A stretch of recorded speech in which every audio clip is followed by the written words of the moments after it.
니쿤 할리우드 홍콩 러브스토리 출연 진짜 이유. 오후 2시 위 니쿤이 할리우드 영화 홍콩 러브스토리의 주인공으로 캐스팅되었다고 합니다.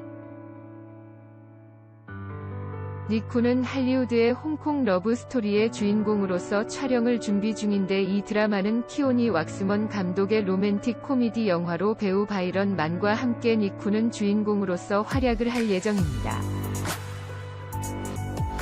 홍콩 러브스토리는 바이런 만의 실제 경험담을 바탕으로 만든다는 점에서 많은 사람들의 관심을 받고 있습니다. 물론 바이런 만과 니쿤의 상대역은 따로 있는데 바로 폴란드 배우 도미니카입니다. 사실 니쿤이 할리우드 영화에 진출을 하는 것은 단순히 그가 영어를 할 줄 아는 것만으로 이유가 되지 않습니다. 오히려 그가 현재 활동하고 있는 곳이 바로 한국이며, 한국이 K-팝뿐만 아니라 넷플릭스와 같은 OTT에서 두각을 나타내고 있는 아시아서 가장 인상적인 활약을 보이고 있는 콘텐츠 제작국이라는 측면이 강하게 작용하였을 것입니다. 니쿤은 이미 오후 2시로서 우리나라뿐만 아니라 일본에서도 그리고 아시아 전역에서도 많은 인기를 구가하고 있습니다. 그리고 지금은 JYP 위 임원 중 한 명으로서 자신의 존재감을 충분히 어필하고 있는데, 그런데 이번에 니쿤은 새롭게 할리우드 진출작을 만들기 위해서 홍콩 러브스토리의 주인공으로 출연하기로 결정을 한 것입니다. 니쿤으로서도 JYP로서도 경사라 할 수 있습니다. 니쿤의 할리우드 진출작뿐만 아니라 최근 여러 한국과 관련한 작품들이 준비되고 있고, 한국에서 작품들이 만들어지고 있는데, 이는 대략 3가지 이유 때문이라 할 수 있습니다. 코로나19로 인해서 많은 나라들이 콘텐츠 제작을 뒤로 미루고 있는 상황에서 우리나라만큼은 지속적으로 콘텐츠 제작을 하고 있습니다. 여기에 지난해의 기생충과 같은 압도적인 작품의 퀄리티를 통해서 아카데미상까지 노릴 수 있게 되므로 한국 영화계와 한국이라는 나라의 많은 나라들이 기대를 갖고 있습니다. 당연히 한국이라는 나라의 저력을 세계의 많은 국가들 그리고 니쿤을 초청한 할리우드에서 인상 깊게 보고 있으며, 여기에 하나 더 한국의 배우들 혹은 한국 드라마, 영화 출신 배우들이 세계에서 활약하고 있으며, 앞에서도 언급이 된 것처럼 넷플릭스와 같은 OTT 산업에서 인상적인 활약을 보여주고 있기에 한국 배우들 혹은 한국 출신 배우들을 지속적으로 활용하려고 하는 세계 영화계의 노력들이 빛을 보고 있는 것이라 할 수 있습니다. 니쿤의 할리우드 진출은 니쿤뿐만 아니라 JYP로서도 경사이기도 하지만 그것 이상으로 새로운 기회를 얻을 수 있는 또 다른 방향이라 할 수 있습니다. 최근 박진영은 일본 진출을 성공하였고, 이제는 미국 진출을 하고 있는 바로 이 시점에서 니쿤의 할리우드 영화 데뷔는 JYP로서도 새로운 기회가 될 수 있다고 봅니다. 결국 과거와는 많이 다른 미국의 토양 그리고 우리나라의 저력과 현재의 위치를 보여주는 절대적인 기준이라 할 수 있습니다.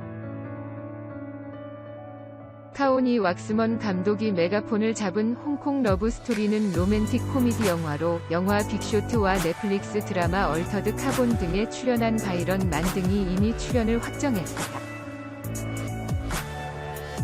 니쿤은 극중에서 부유한 가문이 자제로 우여곡절을 겪으며 진정한 사랑과 우정의 의미를 찾아가는 캐릭터를 연기한다.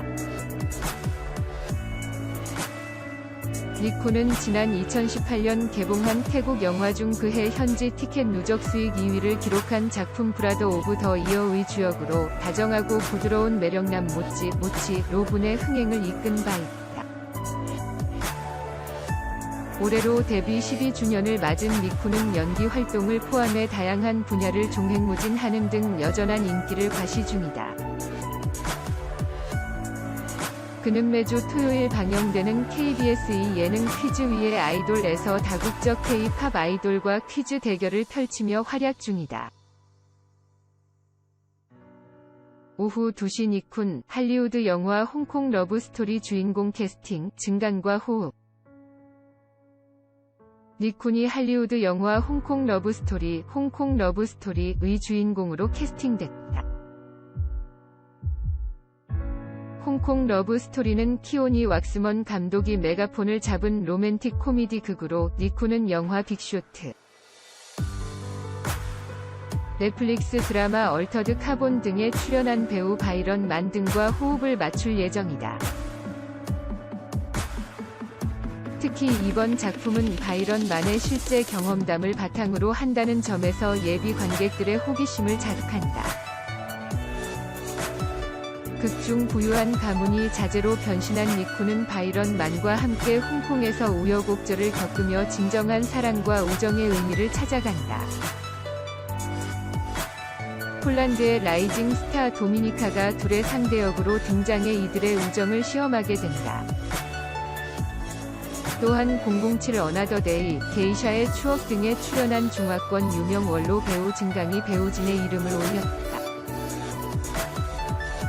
이번 작품은 퍼시픽 림, 업라이징의 프로덕션 매니저로 활약한 에런 셔쇼가 총괄 프로듀서를 맡아 12월부터 본격적으로 제작에 돌입한다. 닉쿤은 지난 2018년 개봉한 태국 영화 중 그해 현지 티켓 누적 수익 2위를 기록한 작품 브라더 오브 더 이어의 주역으로 다정하고 부드러운 매력남 모치로 변신의 흥행을 이끈 바 있다. 올해로 데뷔 12주년을 맞은 닉쿤은 연기 활동을 포함해 다양한 분야를 종횡무진하는 등 여전한 인기를 과시 중이다. 매주 토요일 방영되는 KBS의 프로그램 퀴즈 위의 아이돌에서 다국적 K-팝 아이돌과 퀴즈 대결을 펼치며 예능감을 터뜨리고 있다.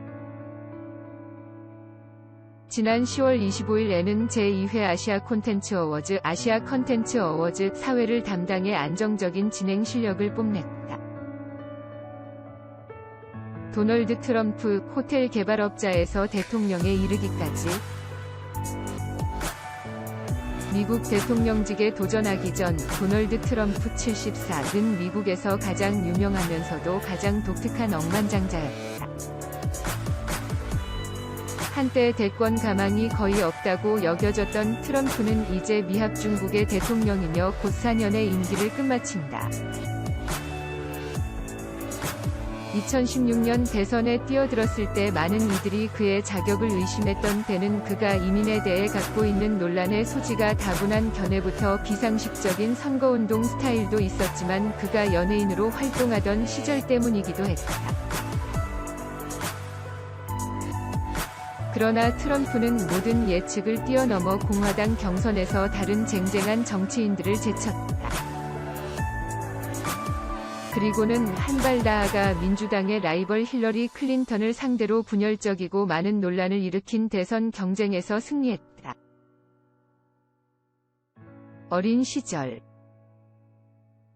도널드 트럼프는 뉴욕의 부동산 사업자 프레드 트럼프의 넷째 아들이다. 부유한 집안이었음에도 그는 아버지의 회사에서 가장 낮은 직급으로 일을 해야 했으며 학교에서 비행을 저지르기 시작하자 13세 때 군사학교로 보내졌다. 펜실베이니아 대학교의 와튼스쿨을 졸업한 후 자신의 형 프레드가 조종사로 진로를 잡자 아버지의 사업을 이어받게 됐다.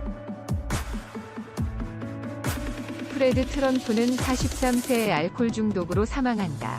트럼프는 형의 죽음으로 평생 술과 담배를 멀리하게 됐다고 말한다. 트럼프는 아버지의 회사에 들어가기 전 아버지로부터 $100만 소액을 빌려 부동산 사업에 입문했다고 한다.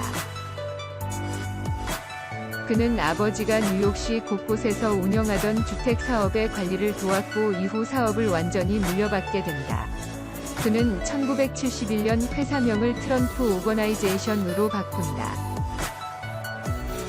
그의 아버지는 1999년 사망했다. 트럼프는 내 아버지는 나의 영감이었다고 말했다. 가족 기업의 초점을 브루클린과 퀸스의 주택 사업에서 맨해튼의 고급 부동산 사업으로 전환한 트럼프는 오래된 코모도어 호텔을 그랜드 하얏트 호텔로 변모시켰다. 이어 트럼프의 부동산 사업에서 가장 유명한 5번가의 68층짜리 트럼프 타워를 건설했다. 이후 트럼프는 곳곳에 자신의 이름을 붙인 건물들을 지었다. 뭄바이, 이스탄불, 필리핀에도 트럼프 타워가 있다. 트럼프는 호텔과 카지노 개발 사업에도 손을 뻗쳤는데 이쪽 부문의 사업에서 4차례 부도 신청, 사업의 부도이지 개인 파산은 아니다,을 내기도 했다. 그는 엔터테인먼트 산업에서도 하나의 제국을 건설했다. 1996년부터 2015년까지 그는 미스 유니버스, 미스 USA, 미스 틴 USA 미인 대회의 운영권을 갖고 있었다. 2003년에는 MBC 위 리얼리티 쇼 어프렌티스로 직접 방송인으로 데뷔하기도 했다. 이 쇼에서 참가자들은 트럼프의 회사에서 관리직 자리를 얻기 위해 경쟁했다. 이 쇼는 총 14시즌까지 제작됐고 트럼프는 재산 공개 서류에서 방송사에서 자신에게 총 2억 1,300만 달러를 지급했다고 말했다. 그는 몇 권의 책을 썼고 자신의 이름이 붙은 넥타이부터 생수까지 판매한다. 포브스에 따르면 그의 재산은 25억 달러, 약 2조 8천억 원에 달한다. 지난 9월 뉴욕타임스는 겉으로 보이는 그의 재력에도 불구하고 트럼프 대통령이 2016년과 2017년에 연방소득세로 단 750달러만 납부했다고 보도했다. 트럼프 대통령은 이 보도를 두고 가짜뉴스라고 일축했다.